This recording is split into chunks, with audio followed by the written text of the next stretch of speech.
This is a typical garbage disposal job. Now, the process of elimination, troubleshooting 101 is you start with the simple things first. Like, is it plugged in?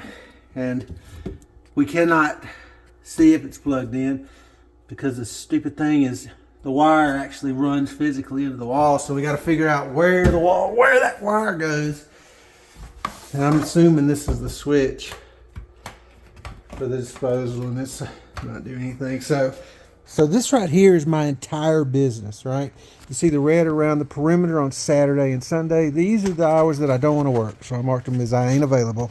And then all the time blocks in the middle, they are available. So consumers just pick the service they want, and each service is estimated completion time. So they just choose the start time they want.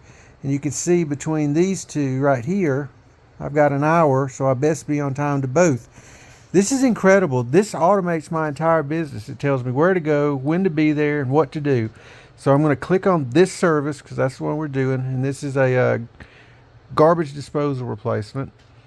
And then I scroll down, and I've already accepted the work and sent the 30-minute out notification. So now I'm just going to accept it.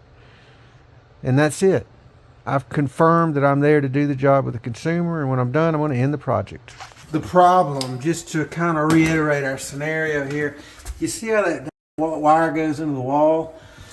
Well, we need to be able to plug the new disposal in, and there's nowhere to plug it in. So my plan is, I'm just going to cut this, and I'm going to install this on the end, so we have somewhere to plug that thing in. So, in doing that, first we want to make absolute sure that our switch is off. Theoretically, that should be the off position. And then I'm just going to cut it, and it's probably going to trip the breakers. This is super sketchy.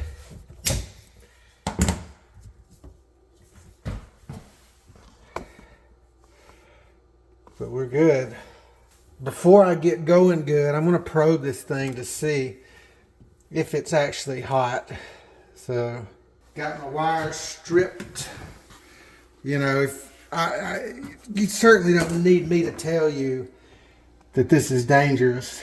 Plus, I know enough about electrical stuff, hopefully to keep myself from getting electrocuted. But if you're not super familiar with it, probably best you don't fool with it at all. So if you do decide to tackle some electrical, the rule of thumb is always fat side is white. So the big fat prong is always neutral, and then the little side is black. So keep that in mind when you start doing your at-home licensed electrical business. So we're going to try to maneuver these things in there, and the best way to do it is to try to get everything,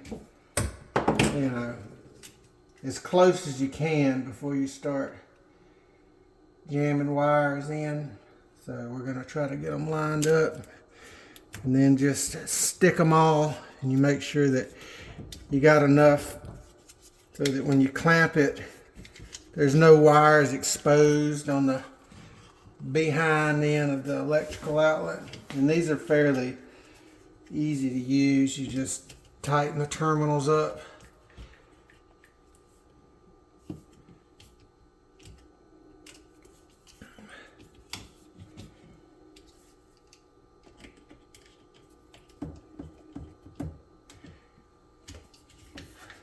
And you just clamp it together.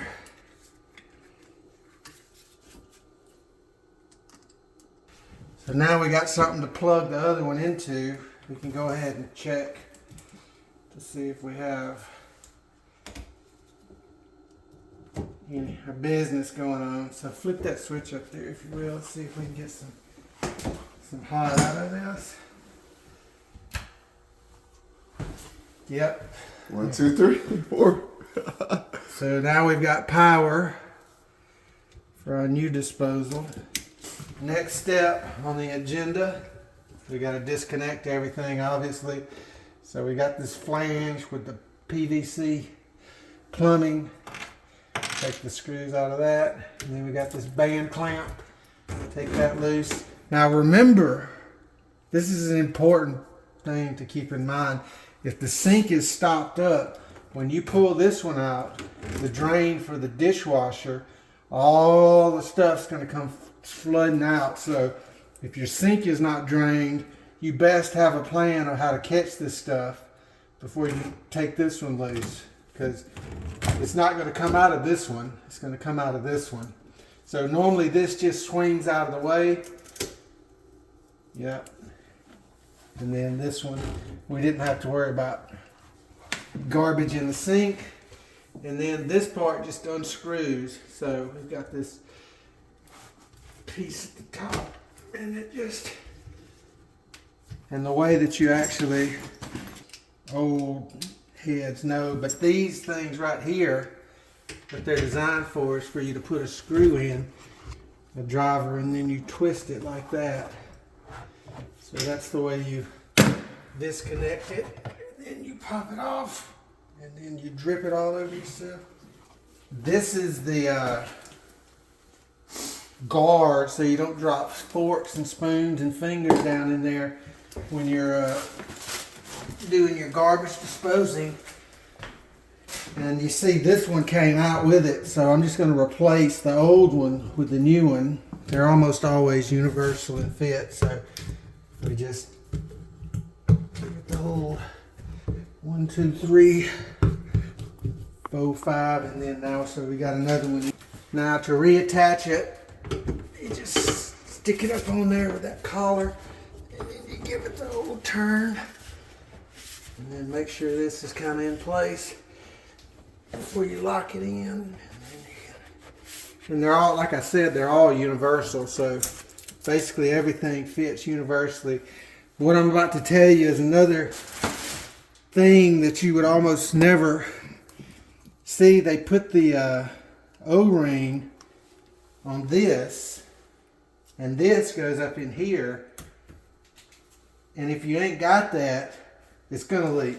So always remember to look on the little, this PVC piece for your O-ring that goes, it slots up in here to prevent the leaky. Yeah, up in there like that. And then this flange, this metal flange, I'm tightening up against it. Got my O-ring back in. I was swinging the old deal back in place for our metal flange, and you know, with God as my witness, you better put the back one in first. Otherwise, you'll never get the front one in if you start with it. So I finger tighten the back one first, right? Because you will never be able to get the back one in place if you start with the front one. And then you just go ahead with the regular tighten. Make sure you get it nice and tight. It'll seat all the way. It'll squish that grommet. I mean, not grommet. That O-ring tight against the casing here, so you can't see no gap betwixt. Okay, so we got that, and then we're gonna reattach this fella with a band clamp. Now we're ready to plug this gentleman back in. Oh, here we go. Let's see if it works. Hold on, I gotta turn the water on. So if you don't have water going, it'll burn the motor out. That's what the legend says. Really? So we're gonna turn this on, see if there's any leaks. Yep. There's a leak. It's skeeting out of this hole right here. I don't know why it would be squirting out of there, but because the sink goes both ways. All right, so we got to connect this stupid thing back up. Leak testing. We got the hard line connected back to the valve. And then we've got the washing machine.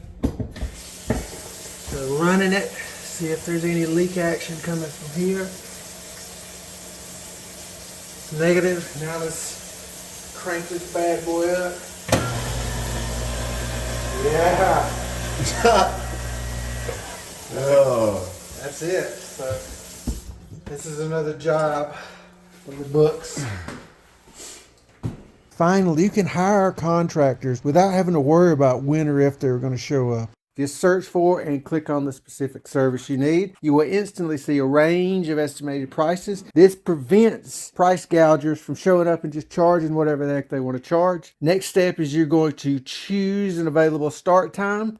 And then you're going to deposit 1% of the estimated total as a down payment. This 1% creates a legally binding contract obligating this human being to show up when you schedule and complete the work for the price estimated. This is the first powerful incentive. The second one is when you order a service, you're providing and scheduling jobs for people and you're managing their finances, meaning you are giving someone a successful business. All they have to do is commit to being honest and reliable. Help us create a world full of honest and reliable business owners. It all starts here.